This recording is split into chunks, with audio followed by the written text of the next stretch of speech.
Hello, everyone. Thank you for tuning in to this live debate at Belmont Media Center on Friday, March 15th, 2019.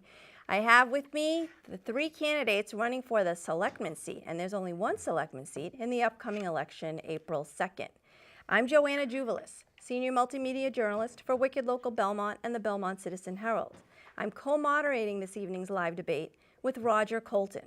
Roger is host of the podcast Community Conversations and co-host of Belmont Journal, both produced here at Belmont Media Center. Thanks for being my co-moderator, Roger. Thank you, Joanna. Happy St. Patrick's Day. Before we introduce the candidates, I'm going to have Roger briefly talk about what a selectman is. Go ahead, Roger. Thank you. The Board of Selectmen is an elected three-member board that is responsible for the oversight of Belmont's town government. The Board of Selectmen appoint both the fire chief and the police chief. The selectmen also appoint the town administrator to run the day-to-day operations of the town. The selectmen appoint other department heads, such as the director of Belmont's Department of Public Works, which takes care of our parks and our streets and our sidewalks.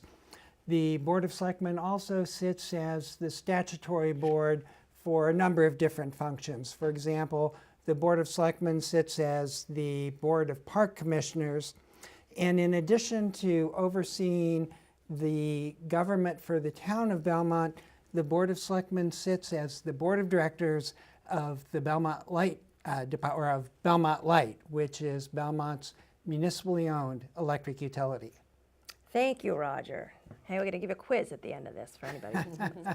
And now it's time for opening statements. We will start with, actually, first I'll introduce the candidates. We have newcomer Timothy Flood to Roger's right. In the middle here we have Jessie Bennett, another newcomer, and another newcomer, Roy Epstein, to my left. Welcome, all of you. We'll start with opening statements. You each have 2 minutes to give your opening statement, and we're just going to start down the line again with Timothy going first. Go ahead, Timothy. Good evening. My name is Timothy Flood, and I'm a candidate for the Board of Selectmen. I have lived in Belmont for 7 years with my 7th grade daughter, Victoria, and my girlfriend, Casey. Following graduation from Arlington High School, I joined the Marine Corps. I was deployed for combat operations in East Timor, and later deployed during both the war in Afghanistan and the Iraq War in supporting operations. After leaving active duty, I worked in federal law enforcement. I currently own and operate a small business, East Coast Chip Keys. I am running for selectman because I offer fresh and neutral perspective and want to provide an avenue for neighbors to share their opinions and concerns.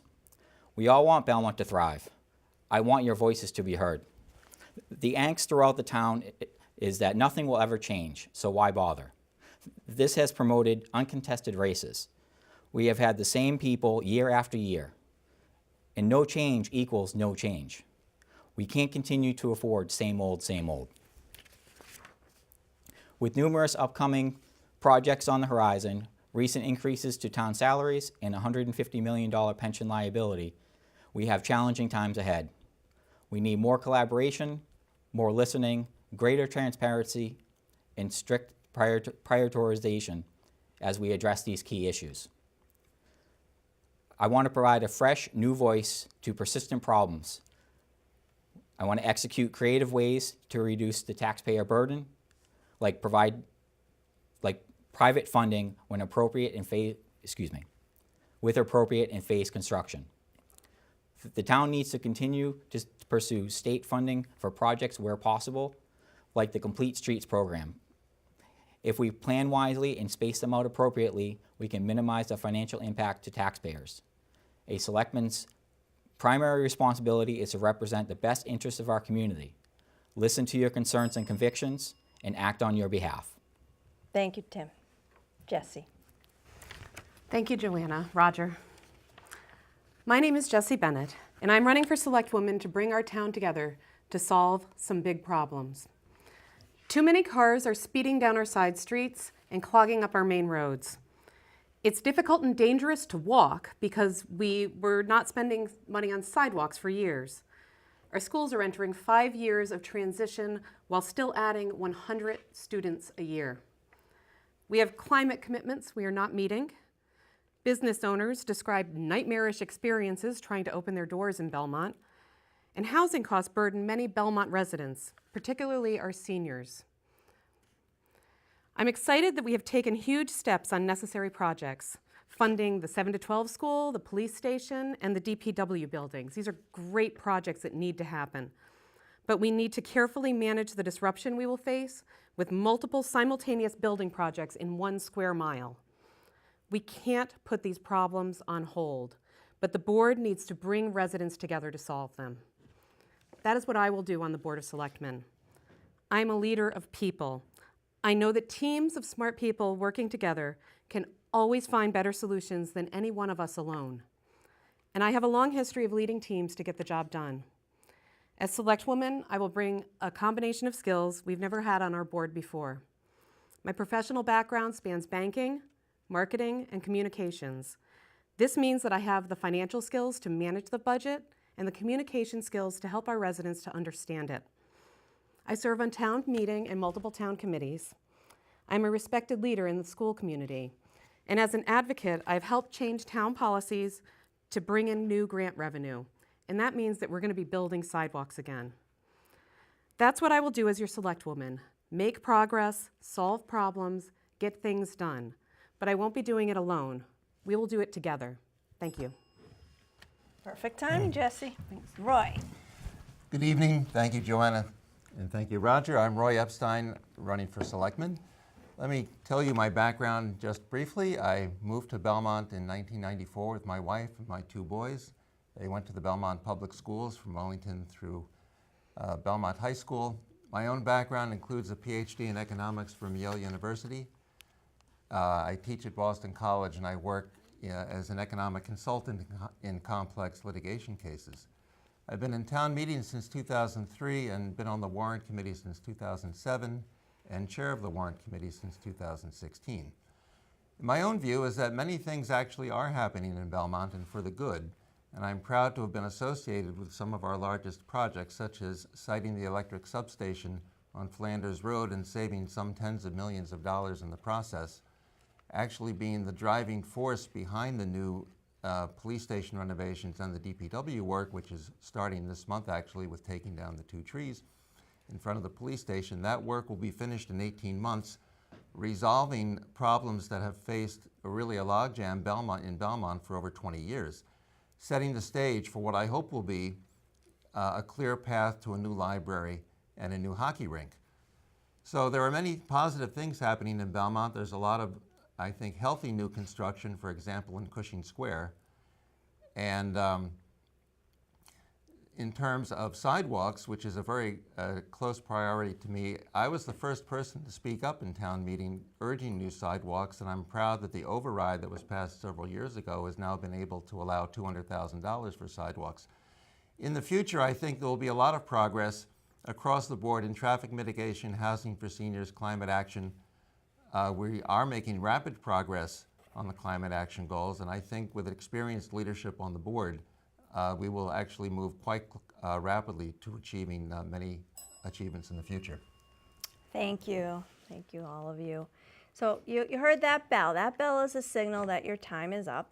And we have a volunteer bell ringer, Allison Colton, here tonight, Roger's daughter. Thank you, Allison. So there are lots of questions, and we even have a lot of questions from our live audience. I want to mention that we do have a live audience tonight, which is great. And we're going to ask you each the questions. You'll each answer the question. You'll have 1 minute to answer. And then when everyone's done answering the question, if one of you wants to rebut what another one said, you will have 1 minute to do that as well. So looking for some healthy debate here. Okay. Roger, why don't you ask the first question? Okay, thank you, Joanna, and welcome everybody. It's a delight to have you here tonight. My question is indirectly about the reuse of the old incinerator site.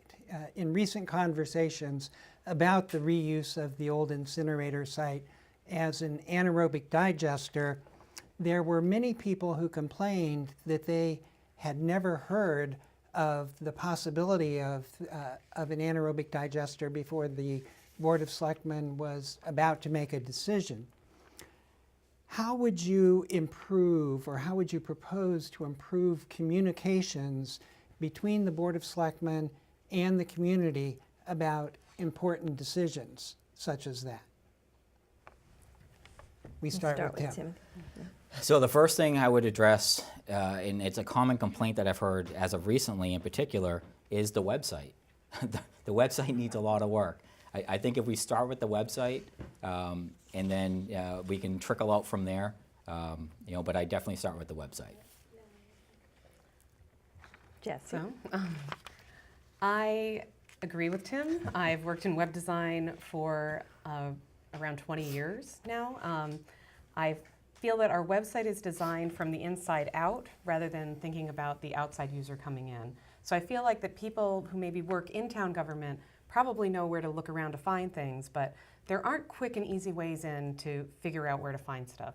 So the website is definitely deficient in that regard. As far as the digester and the incinerator site goes, though, I feel like we got really far down the road on that project without properly vetting it before, and knowing what we could do with the site. It seemed clear that the state didn't want us to be doing anything up there that would be a public-private partnership, and we didn't get that answer until very late in the game. So we spent an awful lot of money on the digester study, which, we could have just not done that study at all. Roy.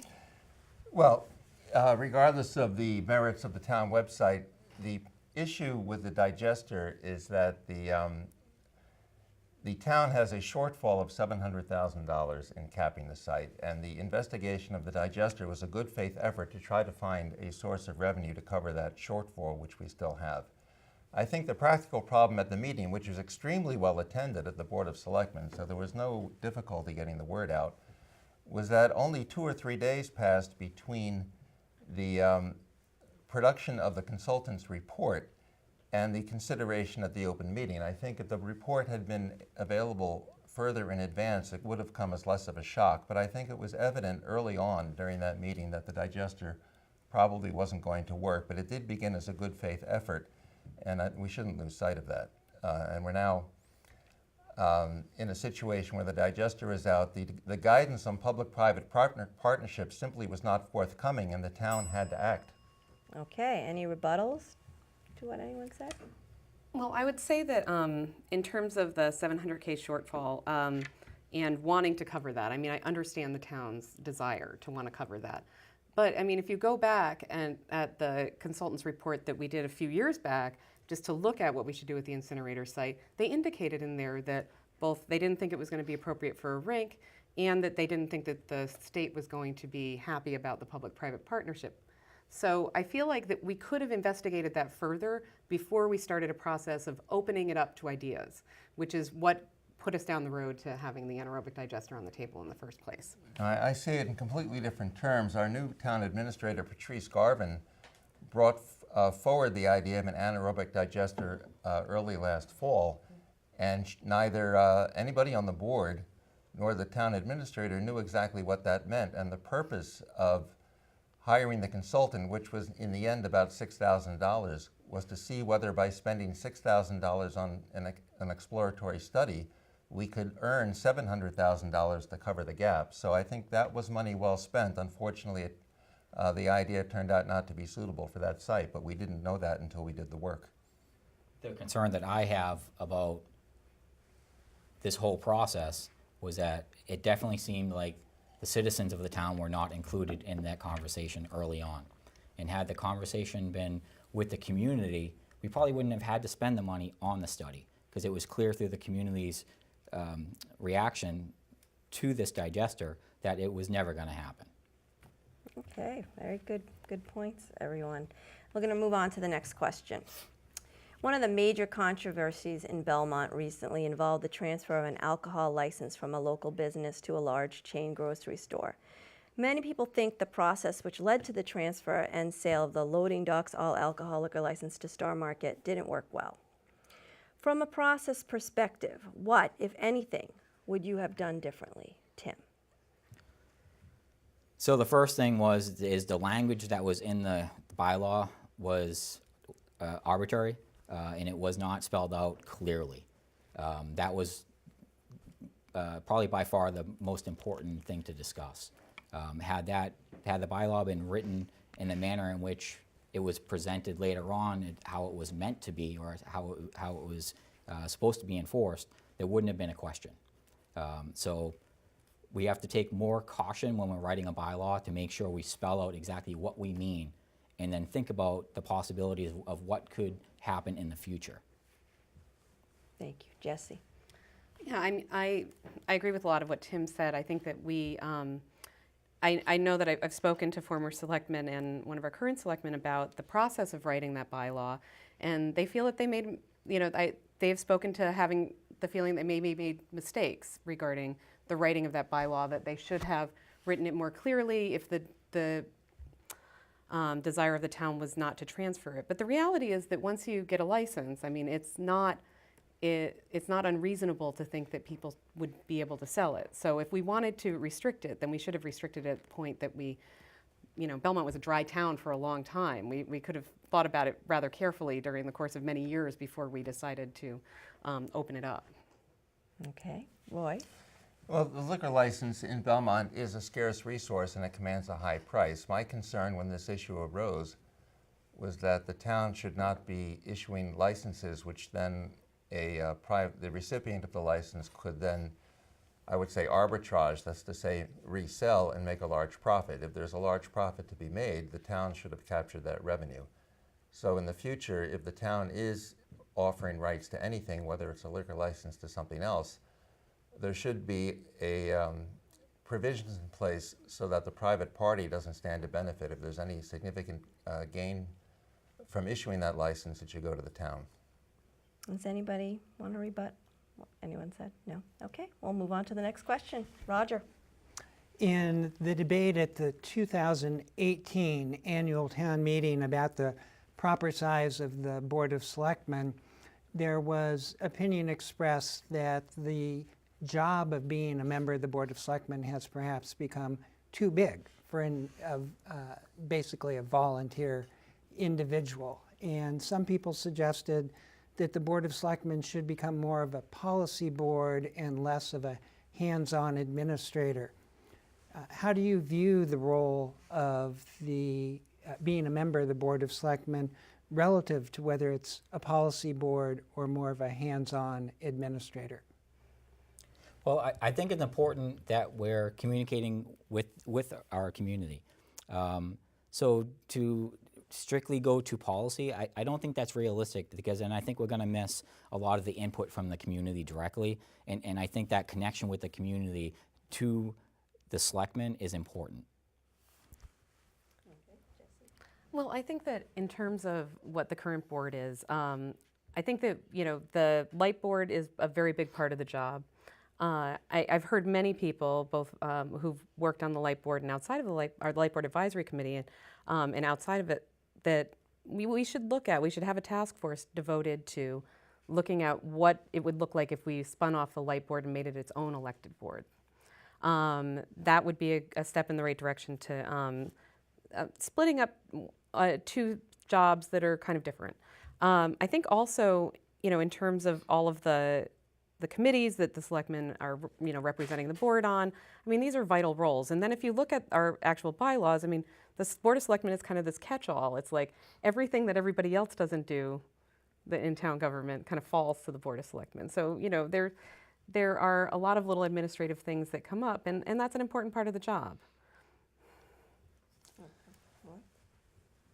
The Board of Selectmen do have a lot of responsibility, and for that there's really no substitute but good experience.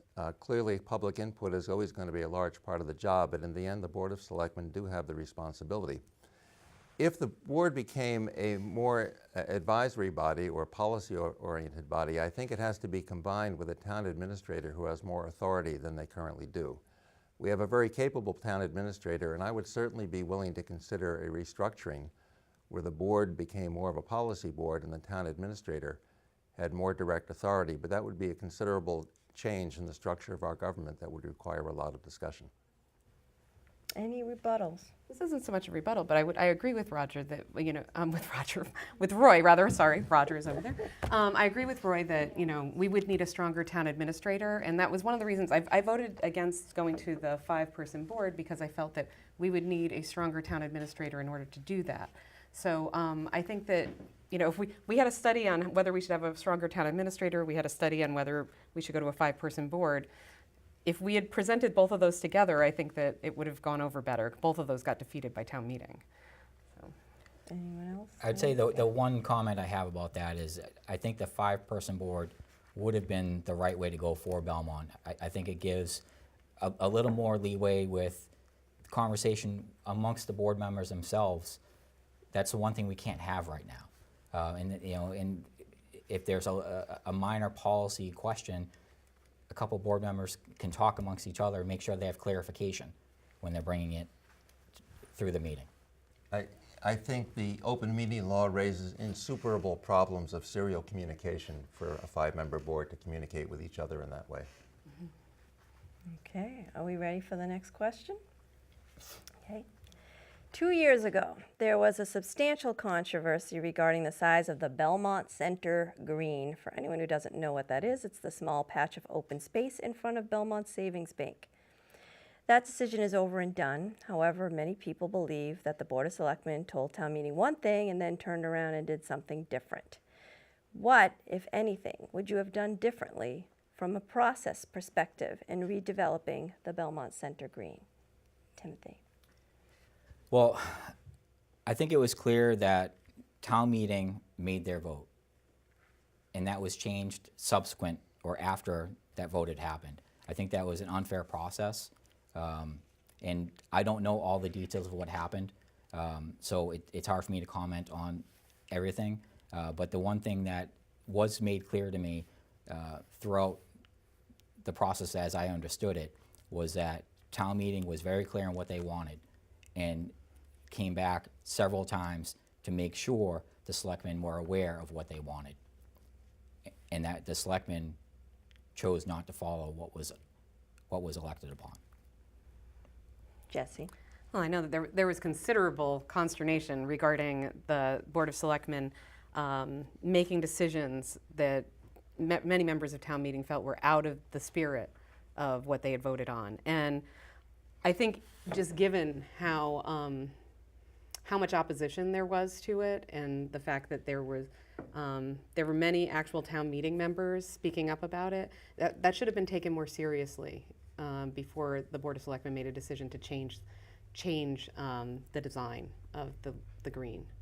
I understand that there were factors at play there, but if they needed to pause and look at it again and bring it back to town meeting, that might have been a better way of going. Okay, Roy. Yeah, I think there are always judgment calls when town meeting makes a decision and then the Board of Selectmen are charged with executing them. I think this was a case where the Board of Selectmen did, frankly, make a mistake, and when they deviated too far from what town meeting thought they were getting. But at the same time, I think the process ended up working quite well, because we reconvened, the project was studied again, and the final result in Belmont Center, to me, is fine. So it's unfortunate that it became as contentious as it did, but I'm glad in the end the result for Belmont Center was very good. Any rebuttals? I am concerned that we feel that the result was a great result. If it was felt as a great result the entire time, we wouldn't still be talking about it. Yeah. I'm not aware who's talking about it still. That was some years ago and the project is finished.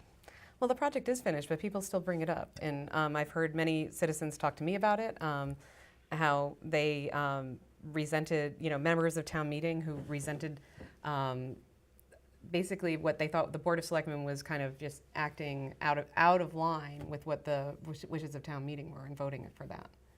So I think that there are still people who are upset about it, and I think there are people who are very concerned that the Board of Selectmen not make that kind of a decision again, where you have something that's been approved by town meeting, you're supposed to be acting on it, and you change major aspects of it. Well, I think that message was heard loud and clear. I can't imagine that an episode like that would occur again with the Board of Selectmen. Okay, we ready to move on to the next question? Roger, are you using an audience question? Yes, and let me explain that Joanna and I have both received cards with questions from our live audience here at the Belmont Media Center, and there's no way we're going to have time to get through all of the audience questions, but I do want to make sure that we get to at least some of them. Good. And this question is one that has 4 subparts, but they're all consistent with each other. No, how do you see yourself changing the tenor of the Board of Selectmen? Do you see yourself as decisive? Do you see yourself as a consensus builder? How do you see yourself as converting ideas into action? Okay, Timothy. Well, as I said before, the most important thing that we need to have is communication. I feel that right now there is a lot of miscommunication and non-communication throughout the town, and a lot of decisions being made without full input from the community. So we definitely have to start there.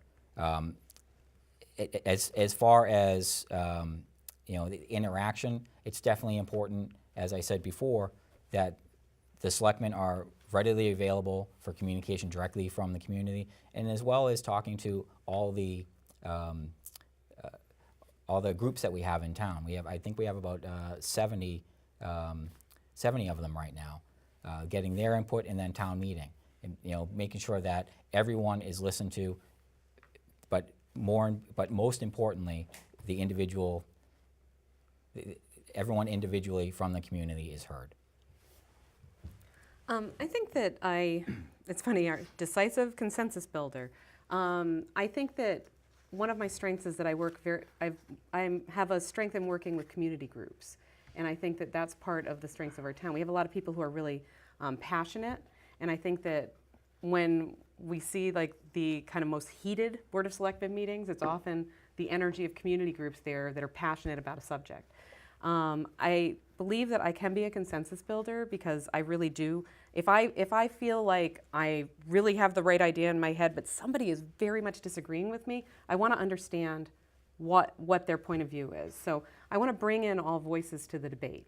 I also feel that we go through processes in town. So for instance, with the community path, we've had this long project, and we're getting to the point now where we have 2 processes, 2 options for the path, and we needed to go forward on one of those 2. So I would be very decisive in that situation. I would try to answer the question just with an example with the police station work. As long as I've been involved with Belmont town government, I attended meeting after meeting for years about what to do with the police station and the DPW and the library and the hockey rink. And it was 2 years ago, after hearing these, it was really, I would say, hand-wringing for a long time, that I told the warrant committee we really have to try to figure out a way to do this. And the warrant committee was the genesis of a consensus recommendation as an approach for the police and DPW, which then became the Major Capital Projects Working Group, which persuaded town meeting as a body that proceeding with a building committee was a good idea. And our building committee, which is also comprised of many strong-minded and diverse people, settled on a design which will go out to bid next month. So it's a process of taking input from the community, but distilling it into hard decisions. Okay, thank you. Roy, any rebuttals? The only thing I would mention is it was mentioned that persuasion was brought to the table. I'm concerned with any type of persuasion put upon a body, in particular your town meeting. Your town meeting are the ones that are supposed to be vetting all projects and then approving them. Okay, you ready for another audience question? Sure. Since we're doing some audience questions. Financial analysis and management are important skills for a selectman or selectwoman. Please describe your credentials and experience in these areas. Start with Timothy. So my primary experience is as a local business owner. I've been running my own business for about 10 years now. And similar to a town, we have budgets that we have to look at.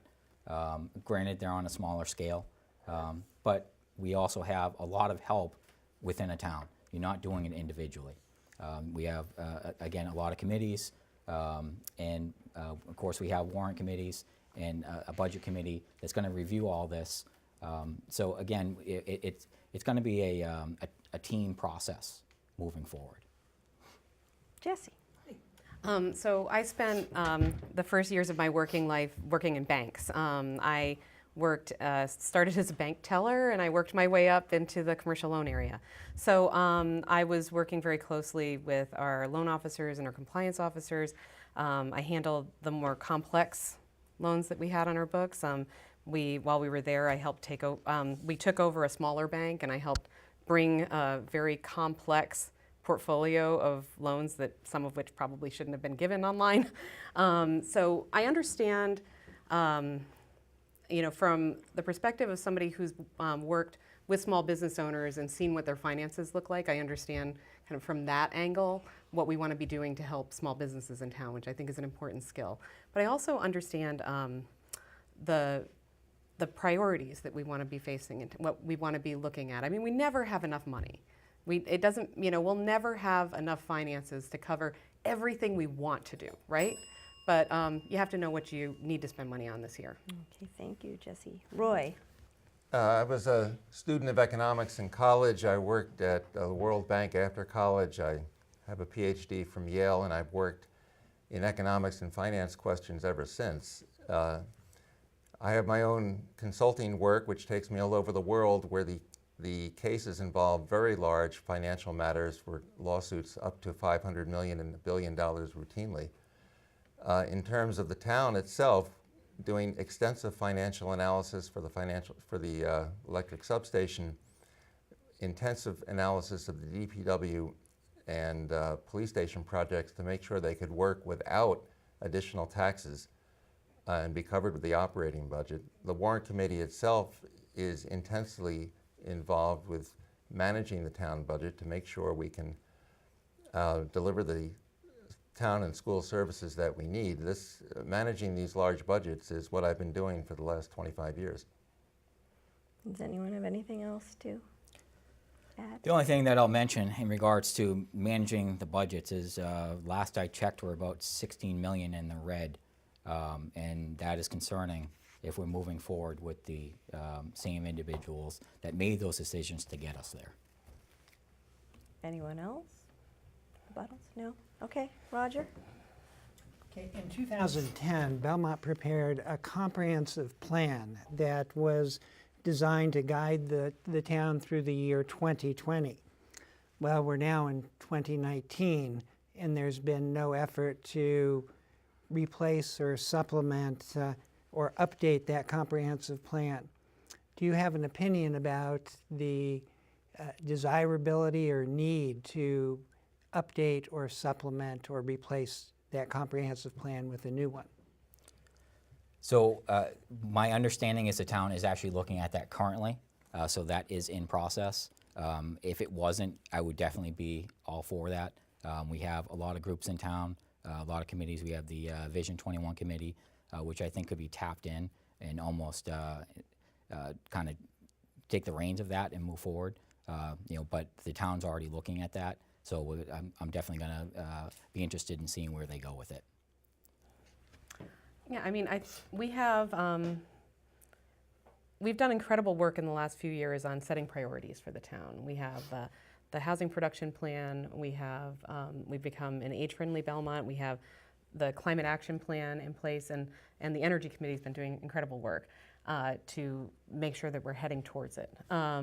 We need to be looking as taking all of those priorities and turning them into what are the concrete actions we'll be taking over the next 10 years. So I think it is a good idea for us to revisit that. We also have the financial task force starting this year that will be dealing with the budget. We have to have a plan and a mission in place so that we know what we're aiming at. Thank you. We've had a master plan that was never actually formally adopted by town meeting. And it's a good idea in principle. I'm not aware that that planning document actually played a great role in influencing any of the projects that we've actually undertaken in the last few years. So I'm certainly supportive of the work of the Energy Committee, and I'm actually closely involved with the work of the new financial task force, and I hope that would be beneficial.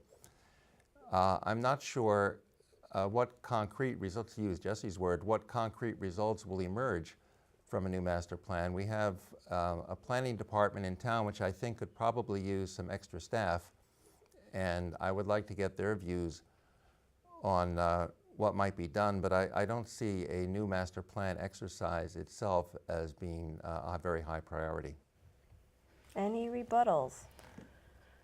Well, I do think, I agree with Roy in that we should be moving forward on, when we make a plan, we should be looking at it carefully. And I think that, you know, in terms of the climate action plan, the housing production plan, we have advocates who are working very energetically to make sure that we are not losing sight of those goals. So this could be, and there are many planners in town who are eager to come forward. I was at the planning board meeting last night, and members of the housing,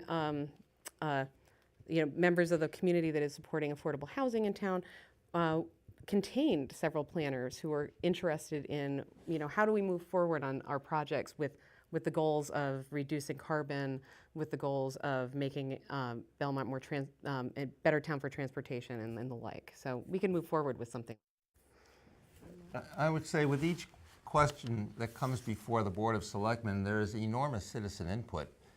It doesn't have to rise to the level of a master plan, because I'm not sure even what that would look like, but we get our residents who come to these public meetings are a tremendous asset, and the Board of Selectmen certainly depend on them for a lot of useful information and guidance. But in terms of a master plan document, I'm not sure how that would actually come about in a way that would be of value. So any small business wouldn't go into business and wouldn't thrive in business if they didn't have a plan. The town is a business. We need to have a plan to move forward. We need to know where we're going. The master plan that was referenced that wasn't adopted, if you actually read it, roughly 60% of that plan, if not a little bit more, was actually completed. So I might argue that that plan was actually pretty accurate in where we were supposed to go. So maybe we should actually look at that plan a little bit longer and actually maybe consider investing long-term for that. And in regards to the plan, I would definitely not do a 5 or 10 year plan. I would do a 15 to 20 year plan. There are very few 20-year plans that really are worth it. The future changes too much. You can't plan 20 years in advance with any specificity. Are we ready to move on? I don't mind healthy debate if more want to. Okay. Okay. I keep hearing about an override. Is it in FY20 or FY21 that I keep hearing about this override?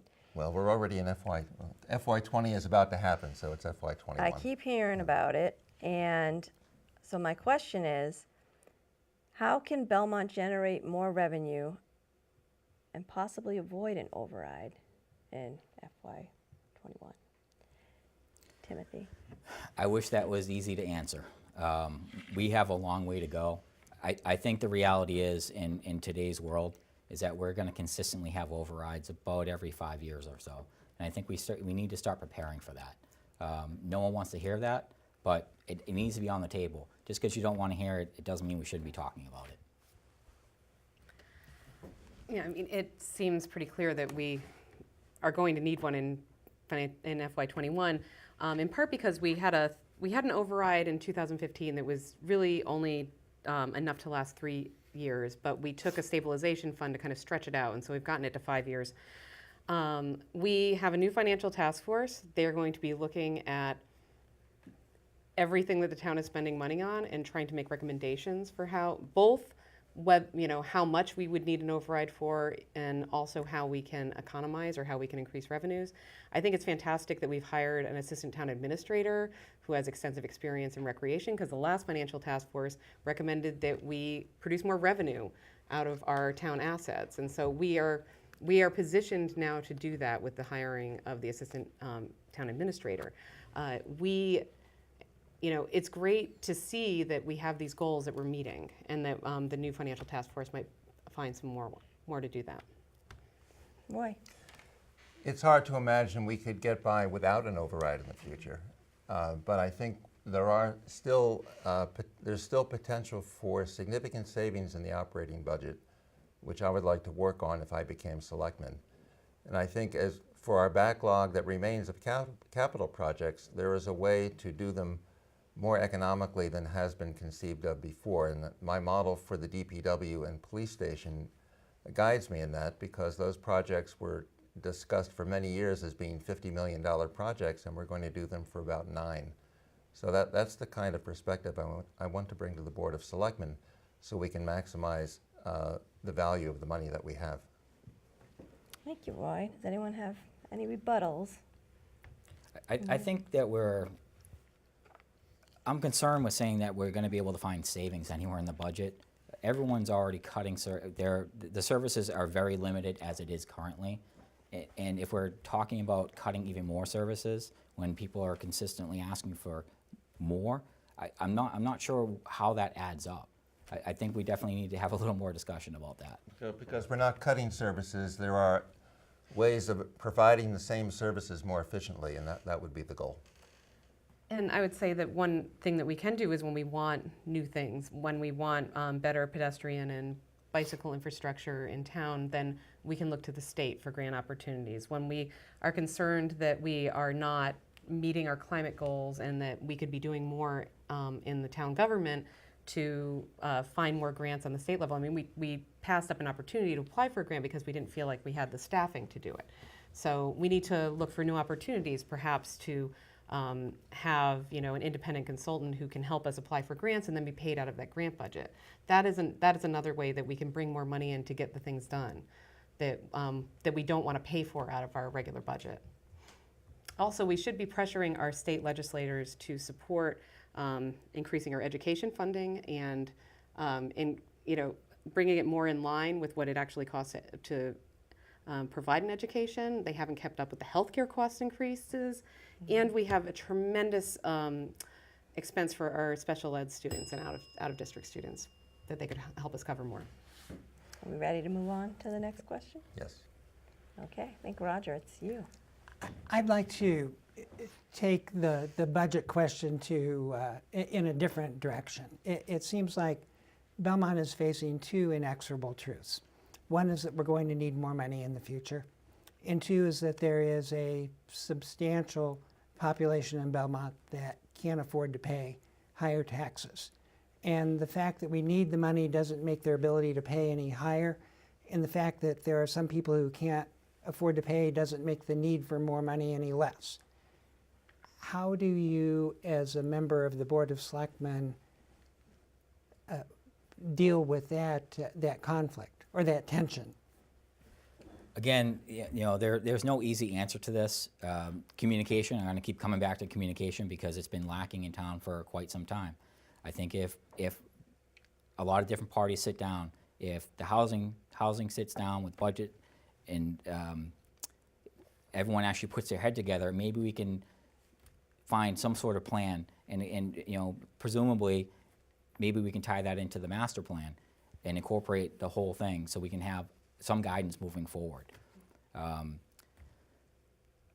Beyond that, it's just a lot more communication that needs to happen.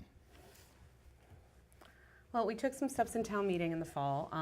We voted, in particular for seniors who are having difficulty meeting, paying the additional taxes. So we lowered the interest rate on loans that seniors could take out to defer their taxes, and we were at 8%, and we lowered it to 4% to be in line with our neighboring towns. And we also increased the threshold where seniors can do volunteer work as a write-off. But we also need to be able to provide other forms of relief, and we need to keep investigating that. We also need to provide more affordable housing in town, and I'm not just talking about like affordable housing, but more of the mid-range housing that we need, and we need to protect a housing stock that provides more affordable places for people to live. Roy. To some extent, there are two different broad groups of seniors in town. One are seniors who would like to stay in their houses, and there are seniors who would like to downsize to something that's more manageable and possibly even safer in a modern kind of building. Part of that will happen at McLean with the development there. I think long-term or longer-term, there'll be a large development on South Pleasant Street, and there are other places in town where age-restricted housing can be built on a significant scale, which could provide, I believe, several hundred units of housing for seniors. It should be targeted to seniors because the school systems are full and prefer to have seniors be able to downsize, sell their houses, realize the equity in their houses. And of course, families will buy their houses because historically the people who buy houses in Belmont are people with families. But the seniors should have options to downsize and live better that way. Separately, Oops, sorry. Any rebuttals? Well, I just say with the McLean development, it looks like they're going back to the drawing board. The planning board meeting last night, the planning board made clear that they didn't feel that that project was ready to move forward. I do think that's an opportunity for us to re-examine that project, to bring all stakeholders in, and to have real, real meaningful discussions about what are our needs in town, what kind of housing do we want to see on the very little space we have left to develop, and what will meet the needs of McLean in terms of generating revenue and the town in terms of generating revenue. So with this project that had been proposed at McLean, yes, it would have been more money on the tax rolls, but there might be other ways of getting that money on the tax rolls and also meeting our needs. I agree about the McLean project. The biggest concern is they're still pushing that 1.5 million per unit price, and that is just, it's not realistic for us to have any kind of real housing options coming out of that. Okay, Roy? no, there are a range of seniors in Belmont. There are seniors who will need affordable housing. There are seniors with money who would like to buy a $1.5 million unit and stay in Belmont because they've already done that up in the McLean property. So I think a development in McLean that will have to strike a balance between affordability, people who want a better quality, frankly, market rate unit, and property tax revenue for the town. That's a balancing act that we have to strike. We are fortunate that the planning board is extremely skillful. I think they properly rejected this initial offer by McLean, and that will require further discussion. Are we ready to move on? We'll do another audience question, final audience question. Sure.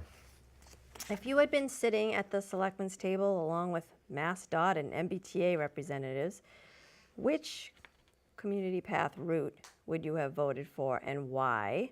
Please give a one-word answer, north, south, and then explain why. Timothy. North. There's no question north. My primary reason for that is the railroad crossing. The railroad crossing has been the most problematic part of that whole project the entire time. And there's been other areas that were of concern, but nothing like the railroad crossing. And one of the selectmen at the time, Adam Dash, he even said, when you get to this crossing, it makes sense that you're going to go straight across, not do some crazy zigzag across. Well, I would have gone north, but I understand why they voted the way they did. They went back to the consultant to ask them to renumber the two options. And I feel that they didn't actually get the right numbers out of that process, in part because they weren't taking into account how much money it will cost us to take part or all of the Piercote North property. That is a significant expense that we have no idea how big it could get because we've never yet seen testings of the soil there. So we don't know what we're dealing with in terms of environmental contamination. It's a very risky route for us to take, but neither the north nor the south side are easy routes to go with. So I understand why the selectmen split on it, and especially in light of the fact that the consultant came back and recommended the south side again, but I also think the consultant could have taken more into consideration regarding the cost. Boy. I don't think a one-word answer is a fair answer to this complicated question. I think a path will have challenges on both the south and the north side. I view the current decision on the south side is really a starting point.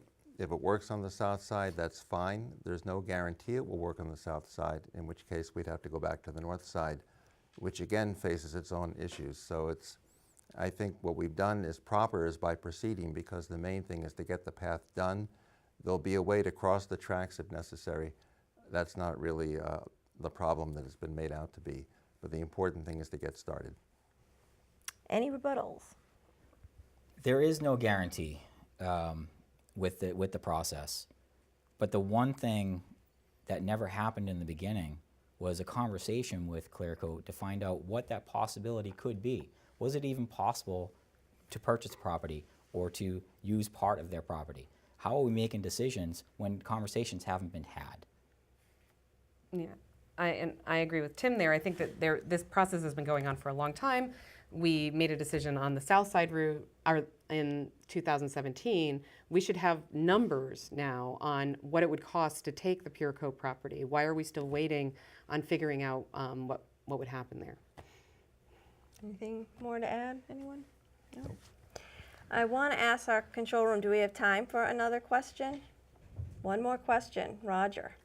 We would be remiss to have a debate for the Board of Selectmen without saying the word traffic. That's right. And traffic, given that that our traffic problems are not caused by Belmont traffic, but by cut-through traffic, what role, if any, does the Board of Selectmen play in helping to improve the traffic situation? Well, we have a traffic committee. They're the first ones in the line of defense there. A little more communication is going to help. I had mentioned previously that there's new programs that app providers will give cities and towns, so you can look at how traffic is coming through, and that will help you change your traffic patterns if necessary. The problem with that is that we can't address one specific part of the town. It's a bigger process. We have to address the entire town at the same time, and that's going to cost money to do. Yeah, so I serve on the Transportation Advisory Committee. It is certainly something that we are thinking about a lot, and we have the townwide traffic study that we're waiting on the complete report for. We received kind of a summary report giving us an overview. But yeah, it is a lot of cut-through traffic, and I think that it is a problem that all towns in the Boston Metro are dealing with. We were just given the dubious honor of being the worst area in the country in terms of traffic. We have a booming economy right now, and people want to live in the suburbs and drive into the city. So we're stuck in the middle of all that. That being said, we need to look at the way traffic flows through town so that we can protect our neighborhoods from the cut-through traffic, so that people aren't trying to cut off a couple minutes here and there by zooming down a residential street. We need to also calm the traffic. So we are looking at a comprehensive traffic calming policy to give drivers the cues that this is a place where people live, you need to slow down. We're also, we have a project going on up at Mill Street to put in 2 roundabouts to keep traffic flowing through. So, Jessie. I think there's a range of issues or range of actions, shorter term and longer term. I think the new tunnel that will be built under Alexander Avenue will go a long way to easing traffic in the immediate area around the high school. In terms of general traffic around town, we can't stop people from driving through Belmont, but I think we need to give the police enough resources to address speeding where that's an issue, and then to provide safe crossing where there's a lot of congestion and people are crossing, because we don't want any more pedestrian accidents. So the police resources is important, and enforcement. Longer term, I think that there's a lot of potential to improving utilization of the Fitchburg rail line. To have a rail line at the commuter hour that peak is only 2 trains an hour is really inadequate. If that was up to a more European standard like 10 trains an hour, we could remove thousands of cars from the road, and those cars, I think, are largely driving through Belmont on their way to Cambridge and Boston. Thank you. Any rebuttals? I just want to speak to the troubles of enforcement. I spend a lot of time in rooms with Officer Ben Mailhot and with Assistant Chief Jamie McIsaac, discussing the limits of enforcement.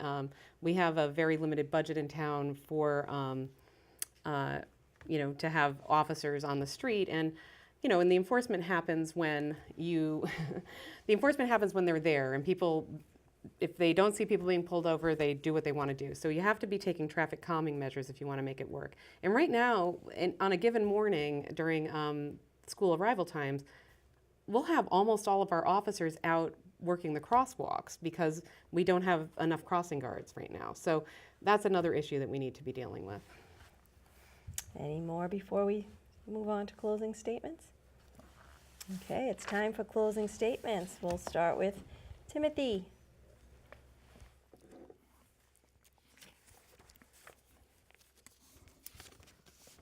As selectman, I will thoughtfully and collaboratively represent our community.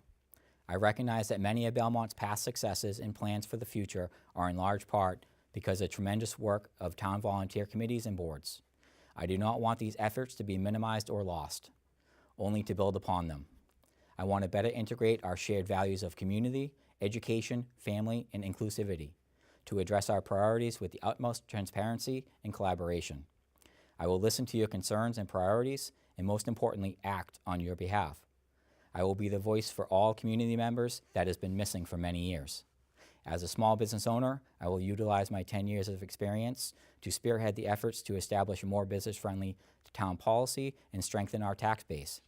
Utilizing my law enforcement training and 4 years' experience on the job, I will work tirelessly to implement new solutions to address traffic congestion and improve safety, such as adding four-way stops at every intersection near our schools. And utilizing my experience and professional network, I will better prepare us for a financially robust future.